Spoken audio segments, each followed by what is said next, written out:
PWD federation రాష్ట్ర అధ్యక్షుడు కానూరు శంకర్రావు ఈరోజు మాట్లాడబోయే పాయింట్ ఏంటంటే,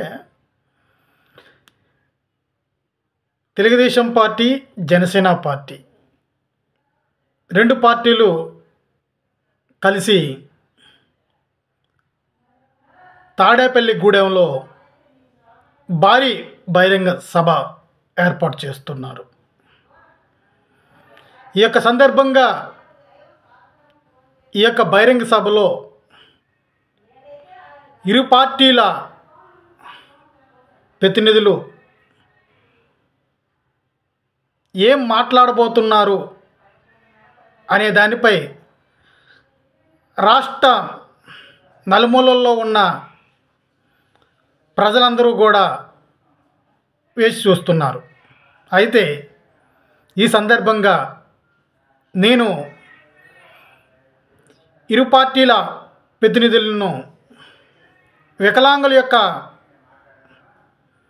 భవిష్యత్తు నిర్మాణం కోసం ఇరు పార్టీలు ఏ విధమైన స్పందన ఈ యొక్క తాడేపల్లి మీటింగ్లో చెప్పబోతున్నారు. నిజంగా తెలుగుదేశం పార్టీ వికలాంగులకు ఏం చేయబోతుంది? తెలుగుదేశం పార్టీ మేనిఫెస్టోలో వికలాంగులకు సంబంధించిన అంశాలు ఏమై ఉంటాయి? ఇరు పార్టీలకు కూడా ప్రతినిధులకు కూడా వికలాంగులకు సంబంధించిన వికలాంగుల యొక్క డిమాండ్లు, సమస్యలు వారికి తెలియజేయడం జరిగింది, వినతిపత్రాలు ఇవ్వడం జరిగింది. అయితే మొట్టమొదటిసారిగా ఇరు పార్టీలు వికలాంగుల జీవితాల గురించి ఏం మాట్లాడబోతున్నారు అనే దానిపైన ఆలోచించవలసిన అవసరం ఉంటుంది. చంద్రబాబు నాయుడు గారిని నేను ఒకటే కోరుతున్నా, పవన్ కళ్యాణ్ గారిని ఒకటే కోరుతున్నా, వికలాంగుల యొక్క పెన్షను ఎంత తెలుగుదేశం పార్టీ నుంచి ఇవ్వబోతున్నారు? వికలాంగుల డిమాండ్లు మీరు ఉమ్మడి మేనిఫెస్టోలో స్త్రీలకు ఫ్రీ బస్ పాస్ అనేసి మేనిఫెస్టోలో పెట్టారు. వికలాంగులకు కూడా ఫ్రీ బస్ పాసు వర్తిస్తుందా, వర్తించదా? రాష్ట్రంలో ఏ మూలకి ప్రయాణం చేసిన గవర్నమెంట్ ద్వారా నడపబడే ఏ బస్సులోనైనా, అది ఆర్డినరీ అవ్వచ్చు,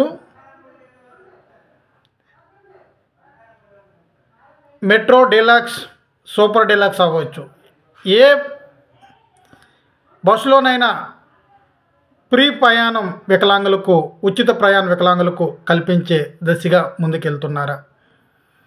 వికలాంగుల యొక్క బ్యాక్లాగ్ పోస్టులు భర్తీ చేయడానికి, వారి భవిష్యత్తు నిర్మాణంకై చదువుకున్న వికలాంగులకు అనేక రంగాల్లో ఉద్యోగ అవకాశాలు కల్పించే దిశగా ఏం చేయబోతున్నారు? వికలాంగులు కుటుంబాలు సౌకర్యవంతంగా ఉండాలి కాబట్టి ఉండే దిశగా గృహ నిర్మాణం కూడా చేయవలసిన బాధ్యత ప్రభుత్వానికి ఉంది.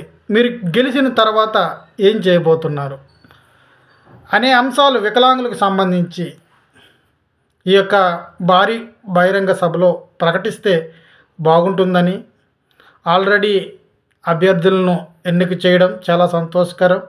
కాబట్టి ఎమ్మెల్యేలకు మీరు కూడా ఒక దిశా నిర్దేశం ప్రకటించి వికలాంగుల జీవితాలు, వికలాంగుల ఓట్లను ప్రాధాన్యతంగా తీసుకొని వారికి మన పార్టీ రాబోయే దినాల్లో చేయబోయే కార్యక్రమాల గురించి, మన యొక్క తెలుగుదేశం పార్టీ మేనిఫెస్టోలో ఏం పెడుతున్నారు అనే విషయం స్పష్టంగా తెలియజేస్తే రేపు తెలుగుదేశం పార్టీ, జనసేన పార్టీ ఏ ప్రాంతాల్లో అయితే పోటీ చేయబోతున్నారో ఆ ప్రాంతాల్లో గెలుపు గుర్రాలుగా మారడానికి అవకాశాలు ఉంటాయి. లేకపోతే వారికి కొంచెం కష్టతరం అవుతుంది. కాబట్టి ఈ యొక్క విషయాన్ని